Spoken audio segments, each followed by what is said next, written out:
Assalamualaikum warahmatullahi wabarakatuh. Halo semuanya, perkenalkan nama saya Muhammad Fadil Akbar Anugrah, mahasiswa program studi S1 Manajemen semester 4, Fakultas Ekonomi dan Bisnis Universitas Jambi. Hari ini kita akan melanjutkan membahas mengenai materi manajemen hubungan pelanggan yang diampu oleh Bapak Pambang Purnomo, SCMM, selaku dosen pengampu mata kuliah saat ini.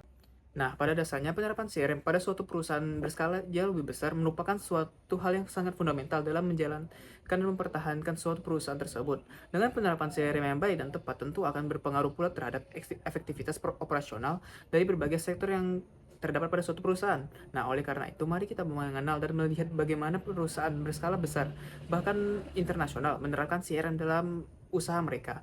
Apakah penerapan tersebut efektif atau tidak? Mari kita bahas. Baik, untuk perusahaan yang pertama adalah Erigo. Nah, Erigo sendiri adalah merek fashion streetwear lokal Indonesia yang didirikan pada tahun 2011 oleh Muhammad Sadat. Sejak itu, Erigo berkembang pesat dengan memanfaatkan saluran digital. Produknya dijual berbagai platform dan e-commerce seperti Shopee, Tokopedia, Lazada, Blibli, dan lainnya. Misalnya, official store Erigo di Shopee memiliki sekitar 5,4 juta pengikut, dan akun Instagram Erigo Store sendiri diikuti oleh sekitar 2,4 juta pengikut. Nah, jangkauan media sosial yang besar ini menjadi basis awal bagi strategi Customer Relationship Management (CRM) bagi Erigo dalam membangun hubungan dengan pelanggan langsung.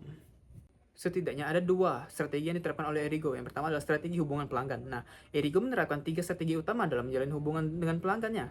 Pertama, mereka menggunakan email marketing dan newsletter untuk berbagi informasi, produk terbaru, dan promo eksklusif menjadikan pelanggan sebagai bagian dari komunitas Erigo itu sendiri. Yang kedua adalah Erigo sangat aktif di media sosial seperti Instagram dengan 2,4 juta pengikut dan dari Shopee 5,4 juta pengikut, di mana mereka menggunakan konten visual menarik dan kolaborasi dengan model internasional untuk menjaga keterlibatan pelanggan. Yang ketiga adalah Erigo menerapkan strategi penjualan multi-channel yang memungkinkan pelanggan berbelanja melalui marketplace, e-commerce, dan toko fisik mereka sendiri. Strategi kedua adalah loyalitas dan retensi pelanggan. Erigo telah menerapkan strategi efektif untuk membangun loyalitas pelanggan melalui interaksi berkelanjutan dan program bernilai tambah. Dengan email marketing dan CRM menjadi alat utama yang berhasil mempertahankan pelanggan setia dan mendorong pembelian berulang. Nah, kampanye kolaborasi dengan selebriti juga menjadi strategi jitu untuk meningkatkan antusiasme konsumen. Bukti keberhasilan strategi ini terlihat dari pencapaian bisnis yang mengesankan. Dalam satu sesi Shopee Live, bersama artis terkenal, Erigo mampu menghasilkan omset 5 miliar rupiah dalam waktu kurang dari 10 menit saja. Nah, kolaborasi Erigo dengan Thanks Insomnia juga mencatatkan rekor muri dengan penjualan 1.500 kaos hanya dalam waktu 52 menit. Baik, pada perusahaan kedua sendiri adalah Aerostreet. Nah, Aerostreet merupakan merek sepatu lokal Indonesia yang didirikan pada tahun 2015 oleh PT Atko Pakismas yang terletak pada Klaten, Jawa Tengah. Merek ini dikenal menawarkan kualitas sepatu yang sejajar dengan brand internasional dengan harga yang terjangkau. Aerostreet pada dasarnya secara konsisten mengusung slogan "No everyone can buy a good shoes" untuk menegaskan visinya. Produk utama Aerostreet sendiri adalah sepatu casual atau sneakers dan pakaian casual, termasuk lini Aerostreet Girls dan parfum, serta dijual lewat toko resmi di e-commerce seperti Shopee, Tokopedia, Lazada, Blibli, TikTok Shop. Nah, dan pemesannya via WhatsApp. Kedekatan dengan pelanggan terbangun sejak awal melalui kombinasi kualitas produk, harga kompetitif, dan aksesibilitas kanal penjualan. Indikator keberhasilan CRM Aerostat terlihat dari keterlibatan dan pengakuan pasar. Aktivitas media sosialnya menghasilkan engagement tinggi seperti ribuan likes dan komentar per posting. Nah, penelitian akademis menguatkan keberhasilan tersebut. Studi menunjukkan e-worm di TikTok secara signifikan meningkatkan brand awareness Aerostreet yang berarti strategi media sosial dan word of mouth mereka efektif memperluas jangkauan merek. Selain itu, tingginya likes pada konten informatif dan carousel menandakan audiens aktif mengikuti caring dengan brand ini. Meski data penjualan privat, keberhasilan Aerostreet juga tercermin dari penghargaan dan inklusi sebagai 10 brand sepatu lokal teratas. Secara keseluruhan, kombinasi promosi kreatif, interaksi media sosial, serta layanan responsif tampak berhasil membangun loyalitas pelanggan Aerostreet.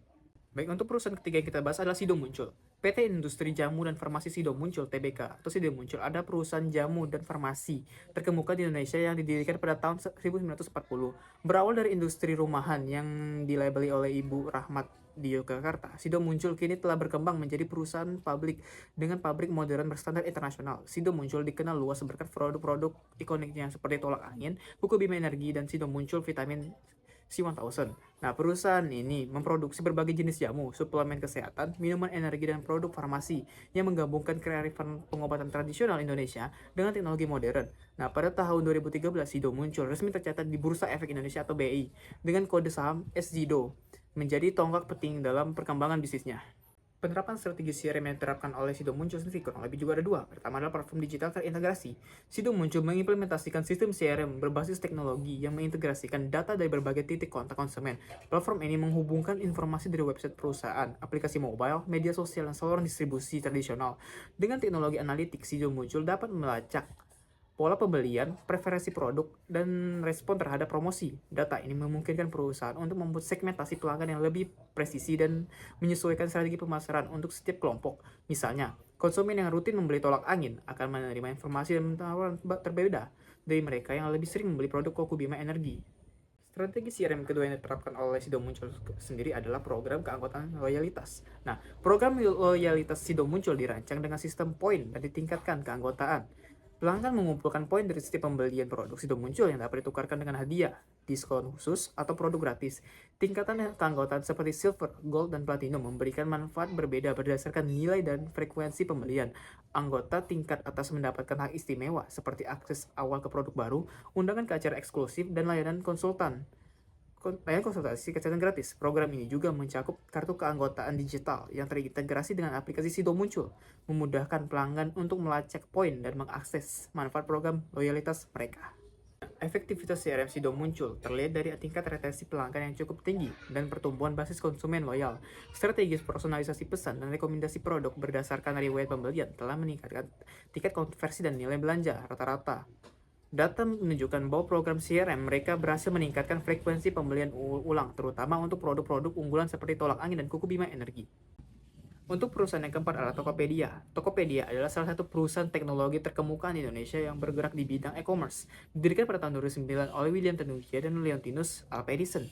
Tokopedia awalnya hadir sebagai marketplace yang menghubungkan penjual dan pembeli secara online. Sebagai pionir e-commerce di Indonesia, Tokopedia memungkinkan individu, usaha kecil dan menengah atau UMKM, serta bisnis besar untuk membuka dan mengelola toko online mereka dengan mudah.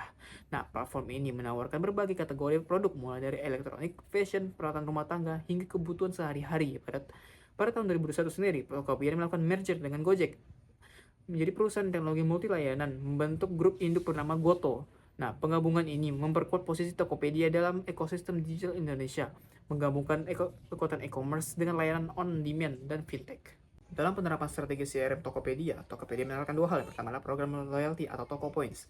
Tokopedia menerapkan program loyalitas berbasis poin bernama Toko Points yang memungkinkan pelanggan mengumpulkan poin-poin setiap transaksi pembelian. Poin-poin ini dapat ditukarkan dengan berbagai reward, voucher belanja, atau diskon pada pembelian berikutnya. Nah, sistem ini efektif dalam mendorong pembelian berulang karena menciptakan insentif bagi konsumen untuk tetap berbelanja di platform Tokopedia. Program ini berhasil meningkatkan retensi pelanggan dan frekuensi transaksi karena pengguna cenderung menunda belanja di platform lain demi mengumpulkan dan memanfaatkan poin mereka di Tokopedia. Program kedua sendiri adalah personalisasi produk dan komunikasi pasar. Tokopedia memanfaatkan data perilaku belanja konsumen untuk menyajikan rekomendasi produk yang dipersonalisasi melalui berbagai kanal komunikasi seperti email, notifikasi aplikasi, dan tampilan beranda yang disesuaikan. Sistem CRM Tokopedia menganalisis riwayat pencarian, pembelian sebelumnya, dan produk yang disimpan untuk menawarkan rekomendasi yang relevan. Pendekatan ini terbukti efektif dan berhasil meningkatkan engagement pelanggan karena konsumen mendapatkan saran produk yang sesuai dengan minat dan kebutuhan mereka. Penerapan CRM di Tokopedia terbukti sangat efektif dalam meningkatkan loyalitas dan nilai pelanggan. Program Toko Points berhasil mendorong pembelian berulang dan meningkatkan retensi pelanggan dengan memberikan insentif yang jelas. Sementara sistem personalisasi rekomendasi produk meningkatkan engagement dan nilai belanja rata-rata konsumen. Nah, kedua strategi ini tidak hanya memperkuat hubungan dengan pelanggan, tetapi juga menghasilkan peningkatan metrik bisnis yang terukur seperti frekuensi transaksi, konversi, dan tingkat retensi. Nah, untuk perusahaan yang terakhir sendiri adalah Samsung. Samsung adalah perusahaan multinasional asal Korea Selatan yang didirikan pada tahun 1938 oleh Lee Byung-chul sebagai perusahaan perdagangan. Namun dalam perkembangannya, Samsung bertransformasi menjadi salah satu konglomerat teknologi terbesar di dunia dengan berbagai lini bisnis. Samsung Electronics yang merupakan divisi paling dikenal dari Samsung Group menjadi pemimpin global dalam industri elektronik konsumen, perangkat seluler, dan semikonduktor. Perusahaan ini dikenal dengan inovasi smartphone Galaxy, televisi, peralatan rumah tangga, dan komponen elektronik seperti chip memori. Dalam industri smartphone, Samsung secara konsisten menempati posisi teratas dalam pangsa pasar global, bersaing ketat dengan Apple dan produsen Tiongkok seperti Xiaomi. Nah, keberhasilan Samsung berasal dari strategi inovasi berkelanjutan dan kemampuan adaptasi dengan tren pasar yang berubah secara cepat. Strategi CRM yang diterapkan oleh Samsung sendiri masih sama, ada dua juga. Yang pertama adalah Samsung Member dan Reward System. Nah, Samsung menerapkan platform Samsung Member sebagai pusat CRM yang menyediakan dukungan teknis, konten eksklusif, promosi khusus, dan program reward sebagai pengguna produk Samsung. Nah, aplikasi ini memungkinkan pelanggan mendapatkan poin dari pembelian dan aktivitas lain yang dapat ditukarkan dengan hadiah atau diskon.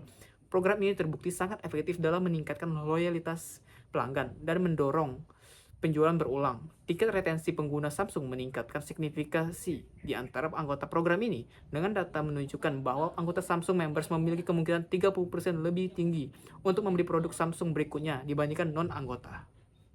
Untuk program kedua dari Samsung sendiri adalah layanan purna jual.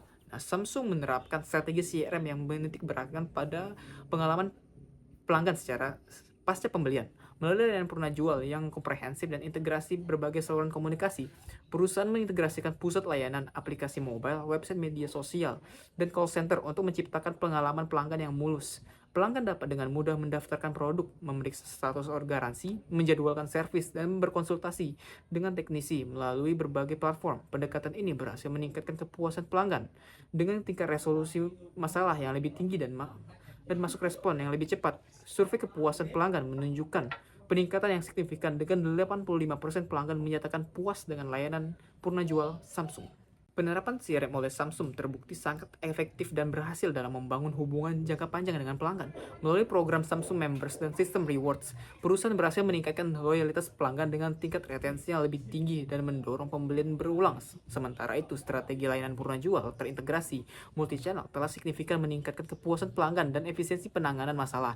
Keberhasilan ini tercermin dari data konkret seperti peningkatan 30% kemungkinan pembeli berulang dari anggota Samsung Members dan tingkat kepuasan pelanggan mencapai 85% pada program purna jual. Baik, sekiranya itu saja 5 perusahaan yang telah saya sampaikan dan saya bahas. Semoga membantu kita semua dan semoga memberikan wawasan bagi kita semua. Baik, saya akhiri. Wassalamualaikum warahmatullahi wabarakatuh.